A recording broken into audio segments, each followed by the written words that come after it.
special colour. And in those times, 2,000 years ago, you could only wear purple if you were a king or an emperor,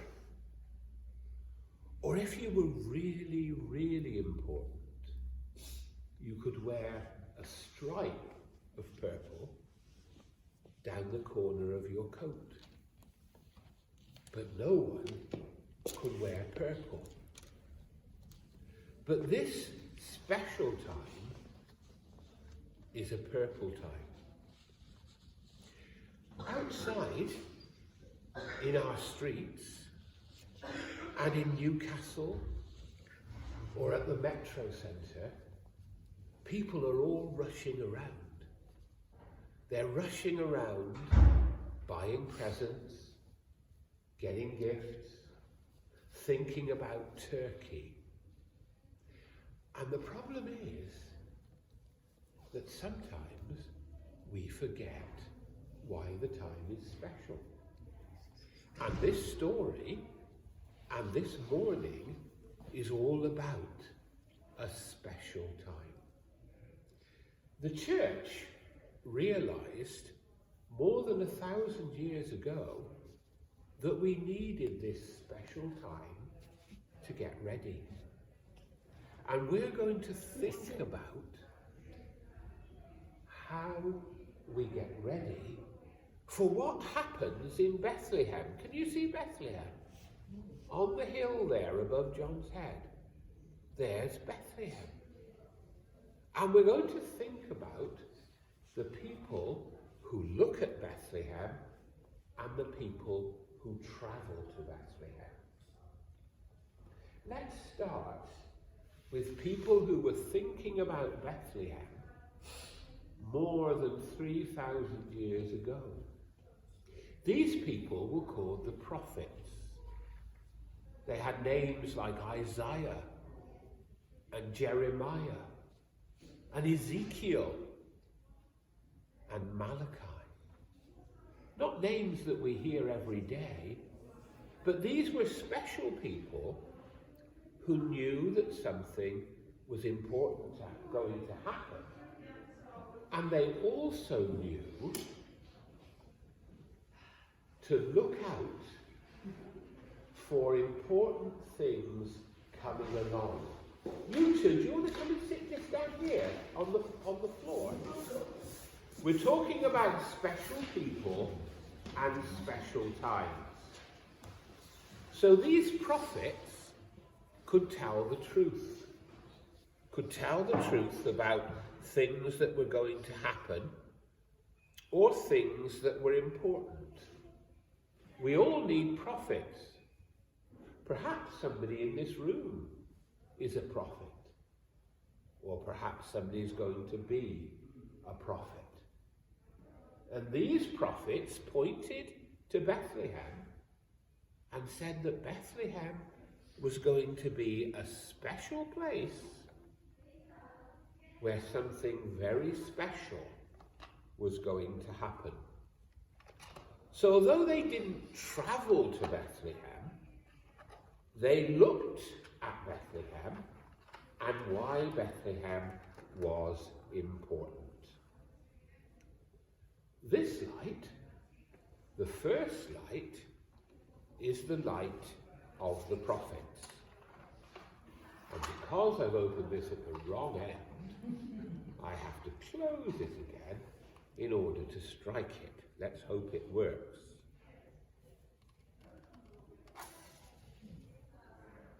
Look. Let's light the light of the prophets.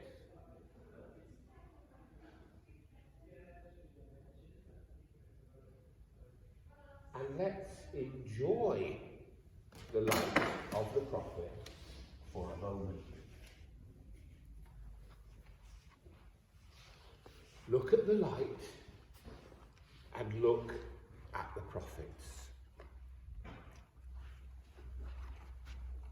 So let's think about the people who are actually travelling to Bethlehem.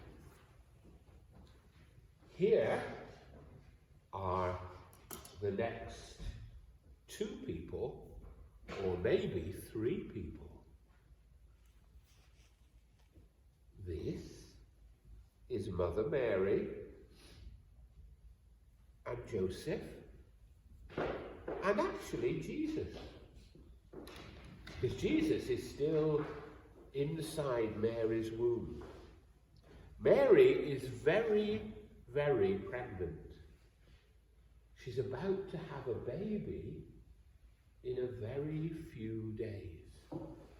Now, I've never had a baby.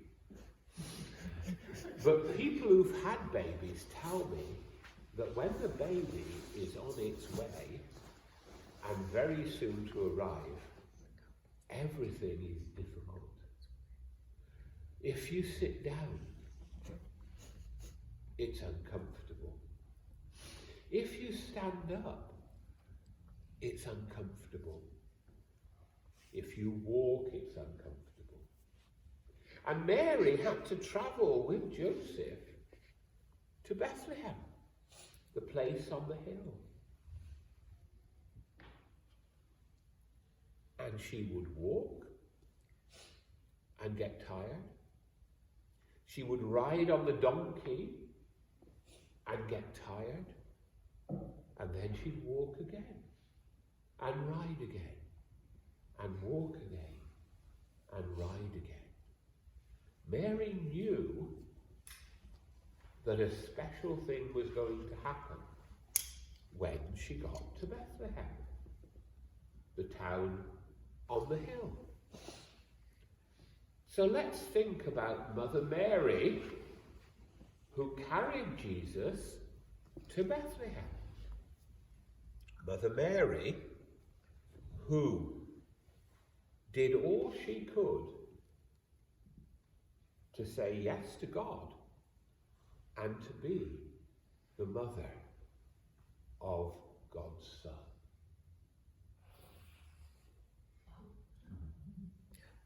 Let's light the light for Mother Mary and enjoy that light.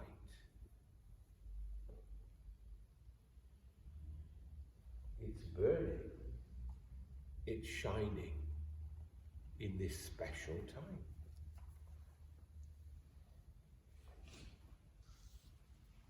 The next group of people live near Bethlehem, on the hills, and they looked after sheep. They were the shepherds. The shepherds didn't know it was going to be a special time, but it was. And that night, as they were watching for the sheep, suddenly, not only were there the shepherds and the sheep, but there were the angels. And the angels said, "Do not be afraid." Because, let's be honest, if tonight a bunch of angels come to your house, you'd be a bit scared. So the angels always say, don't be afraid, because of God's love. And they also say, rejoice, because a good thing has happened. In Bethlehem, on the hill, a child has been born. And that child is a special child. A special child who is the Son of God. This candle is rose-coloured, or pink. And we use this candle and light it in church this Sunday because we're rejoicing. Rejoicing because it's getting close. Christmas is 2 weeks away tomorrow. And we can rejoice that Jesus is coming.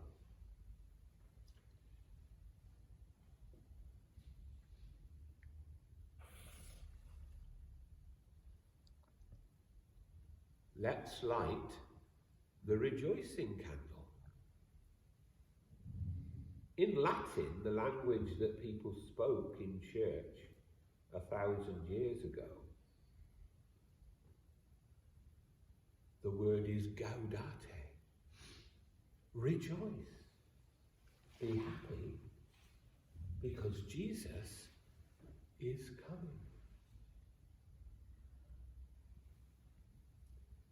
The next people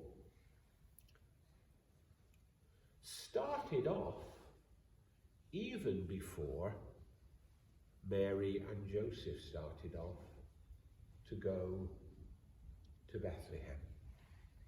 These were very important and wise people. And they lived more than 1,000 miles away from Bethlehem, the town on the hill. They lived in what we would call now Persia, near the Caspian Sea. You can Google it when you get home. And they were sometimes called magicians, not because they did tricks, but because they were very wise. They understood the signs of the times. They knew when important things were going to happen. They were called magi, or wise men.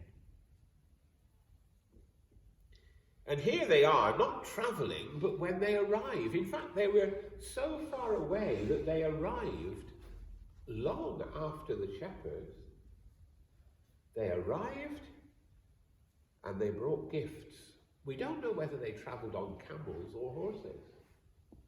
We don't know how many servants they had. But they were like kings, like wise men. And they knew that what had happened was very, very special. We've gone back to a royal candle, another purple candle. And we're going to enjoy this purple candle. I love this bit.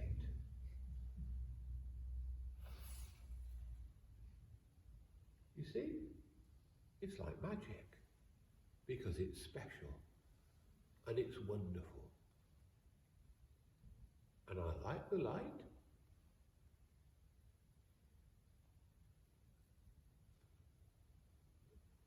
And the light will burn.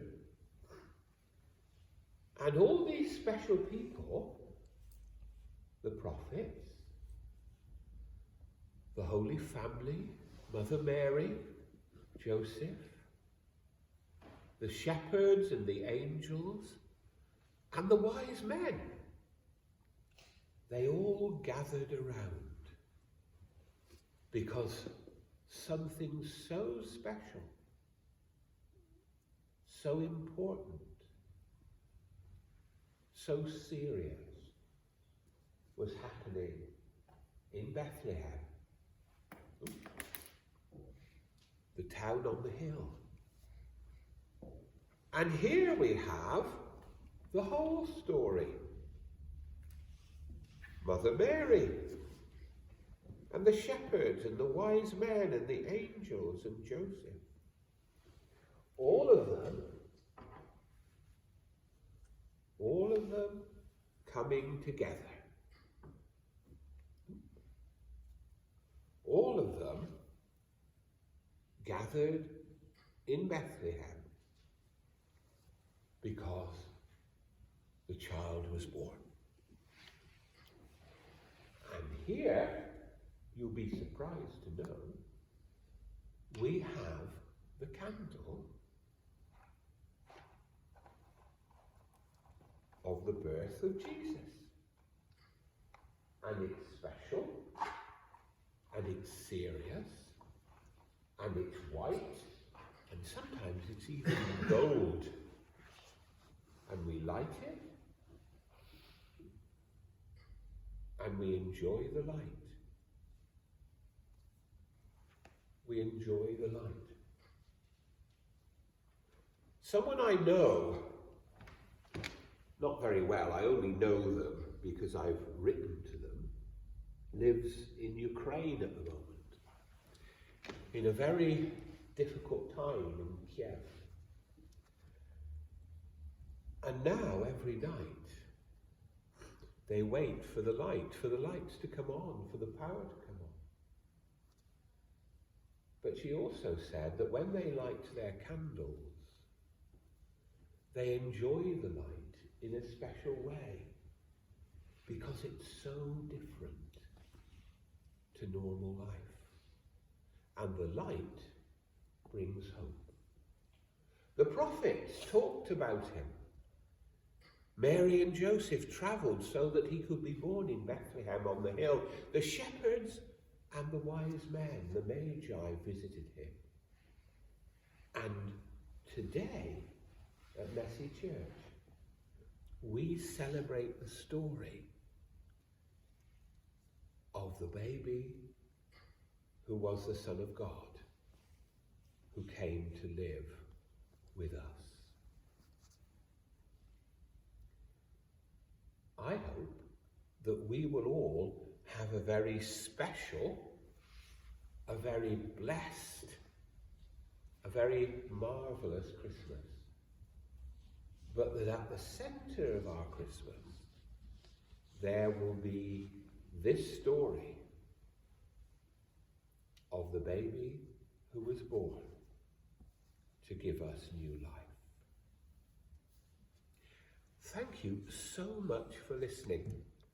We're going to come back in here and sit at this end, and I'll put the icons up on the table there for later, and we can have a good look at them. But we're going to